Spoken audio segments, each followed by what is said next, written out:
that enable cells, that really enable cells to specify their sensitivity to environmental stimuli. And as in other sensory systems, one of the great things about doing this, identifying genes and molecules that specify the sensitivity of cells and nerve fibers to stimuli, is that you can use that as a molecular approach to try and understand the cellular and circuit logic as to how this information is conveyed to the nervous system and ultimately to your brain, so that you can discriminate different processes, in this case heat from cold. And what these markers, antibodies to these channels now tell us, is that the cold and hot receptors are really segregated. They're expressed by distinct subpopulations of sensory nerve fibers, which tells us at least at the outset that the information as it comes into the spinal cord at least beginning to segregate, and that information about cold and information about heat is conveyed by two so-called labeled lines, separate lines of sensory nerve fibers. And this at least begins to give us some ideas of how behavioral specificity is dictated by circuitry within at least the peripheral aspect of the system. So we've used natural products to identify some important players in pain sensation, some of which I haven't tell you about today. And all of this work has really come about through just sort of curiosity-driven research, which, by the way, was funded by the taxpayer at NIH. And we've just been curious about how the system works and allows us to appreciate the world around us. But it's so often the case, curiosity-driven research can have very practical, important therapeutic aspects, and all of these channels are now novel targets to develop, and hopefully new types of analyses of drugs that we can use to treat a variety of pain syndromes. And that's work that's in progress by a number of pharmaceutical and academic labs. But hopefully our goal to understand how the system works at a curiosity-based level will also have some practical outcomes that will benefit patients who suffer from medicine drugs. And finally, I'd like to say that my lab is small. There are only maybe about relatively small, anywhere between 7 and 9 people at any given time. And so the way that we cover the waterfront, I'm a big believer in trying to hit a problem from multiple different angles. Biophysics, through animal behavior and anatomy and physiology and structural biology. And the way that we do this is to work with other fantastic scientists through close collaborations, some at my own institution, some other places within the world. And this has really allowed us to expand the scientific horizon, which is something that I think every scientist is trying to do, and to work outside your comfort zone and to stretch yourself. And of course, all these people are now great friends. This is a wonderful way to meet people and have lifelong friends, and also enlarge the sphere of people who folks in the world back in America. So I'm a big believer in collaborative science, and had a fantastic time working on these projects within my lab and across the world. Thank you very much.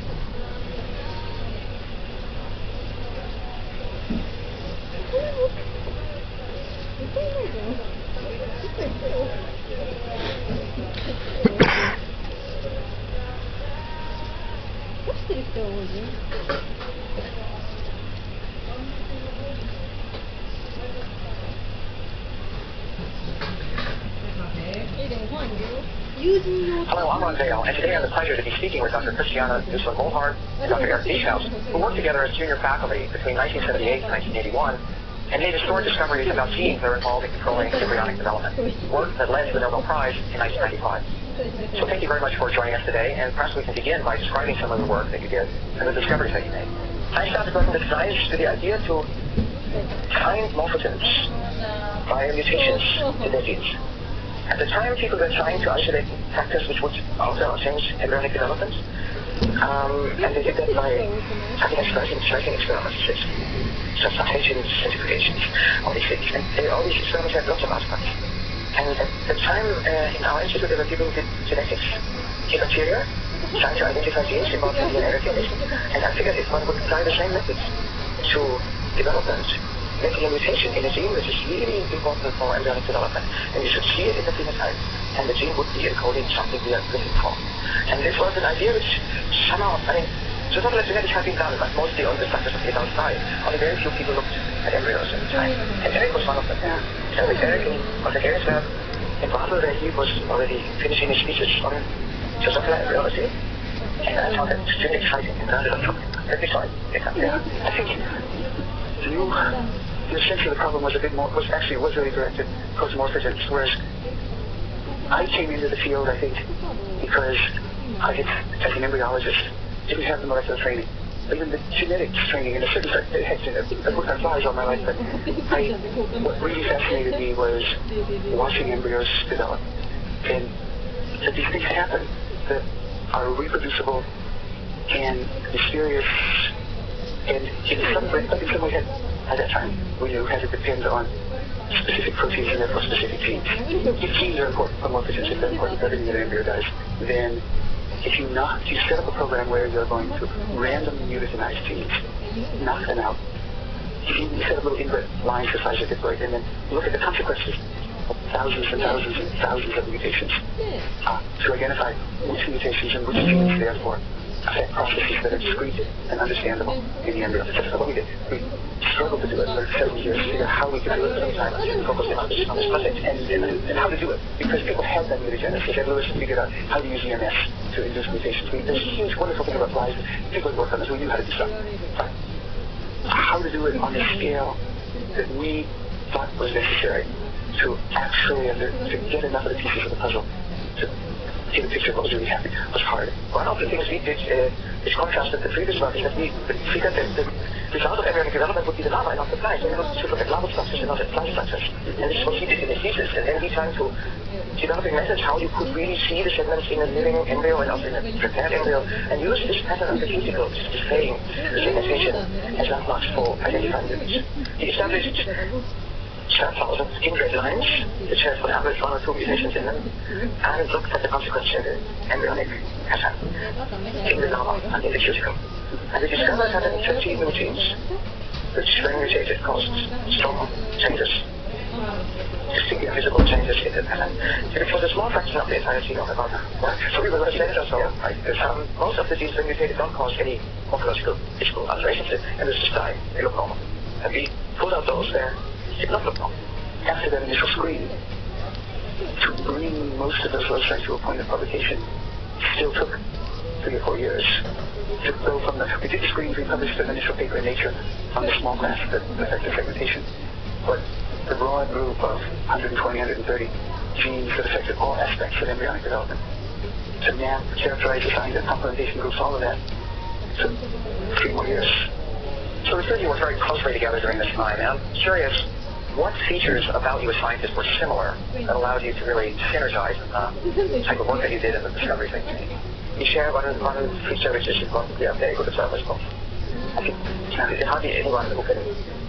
Yeah, it was wonderful, but it was really matched up on the aspect, and it's rare that you match up with other people in this special quality, that you really recognize minute details, and I think we are equal in this respect. And it was really exceptional that 2 people who are so good in observing shared this project, and we had this reference group where we looked in from 2 sides on the same embryos, and then one said, look at this, and they said, yes, I've seen it already, this kind of thing, and we had some phenotypes which were so subtle, and we both saw them, and then we discussed, is it worth keeping, is it not worth keeping, we had to have this cutoff criteria, if one is too little or one hair too girl, is it enough to be significant, and we did agree in most cases, very well. There was of course a kind of not quite maybe yes, a competitive element in that because we were so equally matched in the ability to see phenotypes, there were phenotypes that, you have this huge amount of slides and you're looking through them one at a time, and most of the slides are garbage because you just get embryos from mutagenized stocks, and so the whole trick was to sort the slide on and look at it and recognize whether there was a quarter of the embryos that showed a distinct phenotype.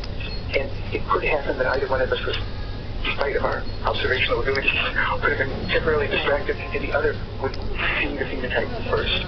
And kept us awake. So it's a brain part. It's tough, and extremely tiring to look all that like in a museum, and you're in a museum, but then someone goes with you and says, look at this, it's much easier. And you did actually develop a special relationship to those loci that are new lines that you saw, that I saw first, that she didn't see until 3 seconds later on the slide. So those became like they were mine, and then you also have these will say secret. These are genes that are out in the public domain now, and so you don't necessarily want to know who are Yanni's special children and who are my special children in that respect.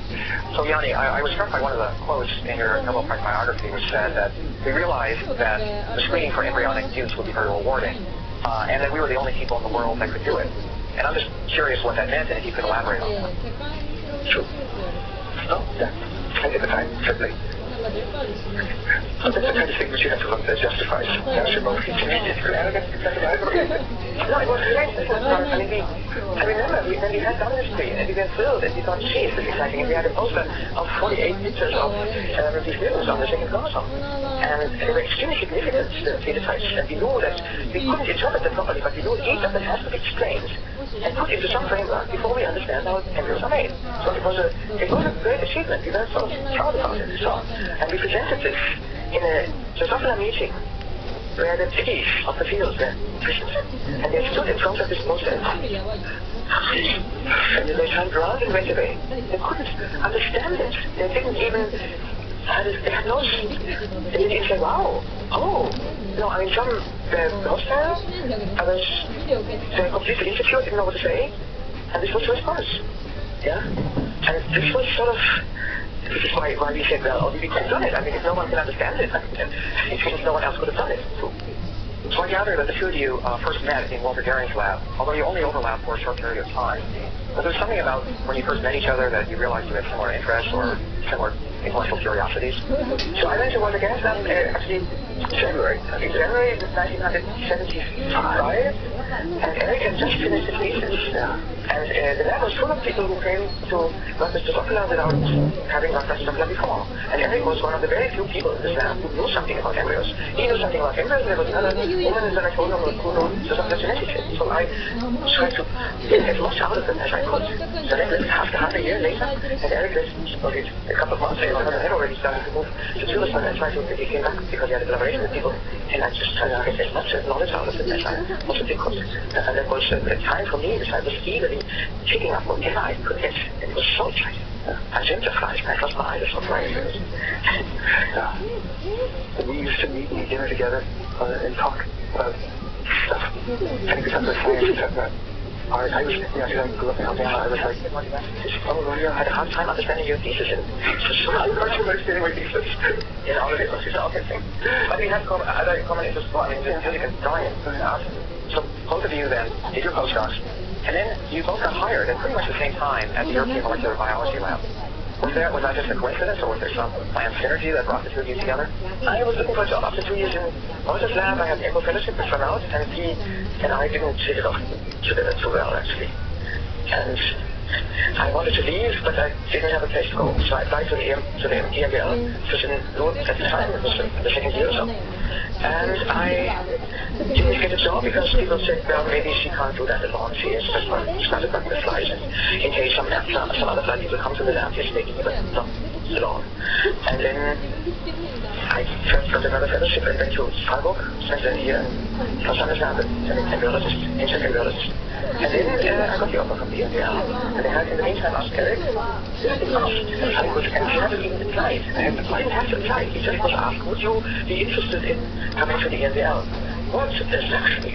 Yeah, it was like, I was struggling and several of being out of employment and didn't know what to do, and I wrote letters to people I didn't respect, and didn't expect them to give me a job. It was really tough because I had started working this site only when I was at the age of 32. I had done a long PhD, a good, interesting PhD on material genetics, now material technology, and then switched to science with great enthusiasm, but I was short time.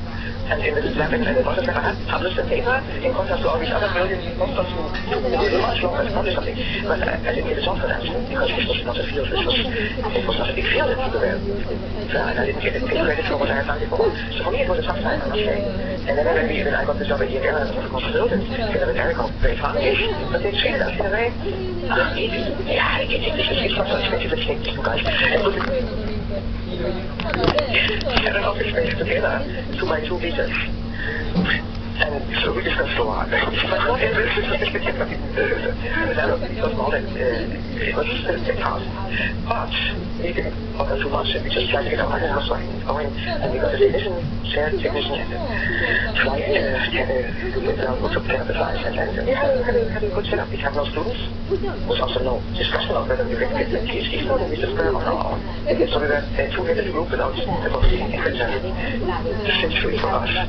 Being in the lab, having the facilities available at the EMBL, not having to worry about teaching, not having to worry about money, being in this small group where the most obvious thing for us to do was to push forward this common experiment. And there we were, and we could talk. We talked with each other a lot, and that was... And anyway, often we knew what I think we talked about. Totally enough. It wasn't we were totally isolated, but the reason why it worked was that we were intellectually dependent on each other.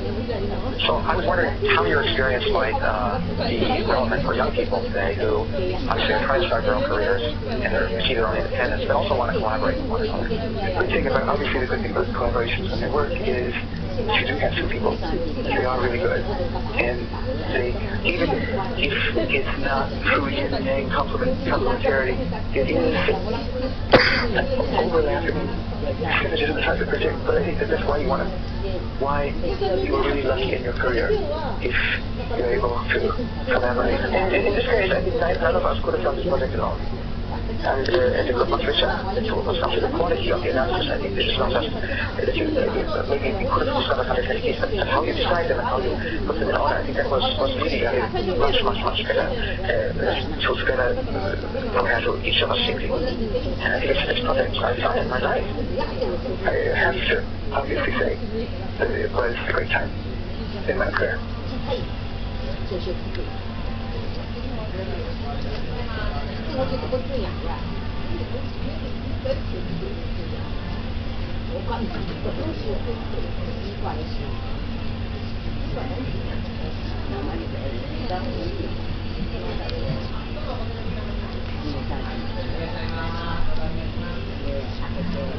My name is Ed Fisher, and I'm a retired professor of biochemistry at the University of Washington. Today I would like to give you a sort of rapid historical overview of the discovery of reversible protein phosphorylation as a regulatory mechanism. Now, this came about in the course of a study that we had undertaken with my colleague and longtime friend Ed Kress on glycogen phosphorylase 60 years ago. The original reaction we described was really embarrassingly simple, and nobody would have paid much attention to it if it didn't turn out to be absolutely crucial for the regulation of cellular processes. On the other hand, it's fair to say that when we came up with it, it came as a total surprise because in those days one knew essentially nothing about cell and enzyme regulation. The prevailing idea was that enzymes were regulated by the rate at which they were synthesized and then degraded. And that stood until the late 40s, early 50s, when it was realized that this couldn't be the case, that cells had to have ways of manipulating the activity of their enzymes once they had been produced and liberated inside the cell. And that was really one of the big problems that species biologists in those days, and that was the problem that we decided to tackle with it. We wanted to know how the activity of an important enzyme called glycogen phosphorylase was regulated. And very important because it was already known to catalyze the rate-limiting step of carbohydrate metabolism, the first step in the degradation of glycogen. And furthermore, that it was under complex hormonal regulation, being activated by adrenaline and inhibited by insulin. When first discovered in the early 30s by Yakov Parnas and Colan and Carl and Bertie Corey in the United States, the muscle enzyme was known to be totally inactive in the absence of AMP, adenylate acid. And automatically, the Coreys assumed that AMP served as a coenzyme. And that stood until about 43, when Arthur Green in Corey's lab crystallized the native form of the active form of the enzyme. But she crystallized it in a new form, in that it was fully active in the absence of AMP. So they call that form phosphorylase A, and logically assumed that they had to contain AMP bound covalently to the protein as a prosthetic group. And furthermore, they assume that that has to be the native form of the enzyme in muscle, because when muscle extracts were left standing, it was rapidly converted to the new form that they call now phosphorylase B, the form that required AMP for activity. But they could show no formation of AMP in the reaction, and furthermore, they could show no AMP in the native enzyme. So they were stuck. The Coreys knew that phosphorylase existed in two forms, active and inactive, but they did not know in which way those two forms differed. And strange as it would seem today, they actually dropped that problem. Now, Ed and I became involved in that problem when we found ourselves in the same department in Seattle. Ed had been a postdoc at the Coreys and had some hesitations to work on that problem. In those days, it should be said that students postdoc when they left the lab did not work on the problem of their mentors. But then he reasoned that he had, let's say, it was 5 years before, and it should be permissible for us to work together on that problem. Okay, so we cleared the bench in the lab and started working, just the two of us, side by side, much more like two friends than like two colleagues in the department. And the first thing we had to do, of course, was to purify phosphorylase, get the pure enzyme by Corey's classical procedure. Now, Corey's procedure consisted of taking rabbit muscle, grinding it up, extracting the hamburger in water, and then throwing the whole thing in cheesecloth, squeezing the cheesecloth, and then clarifying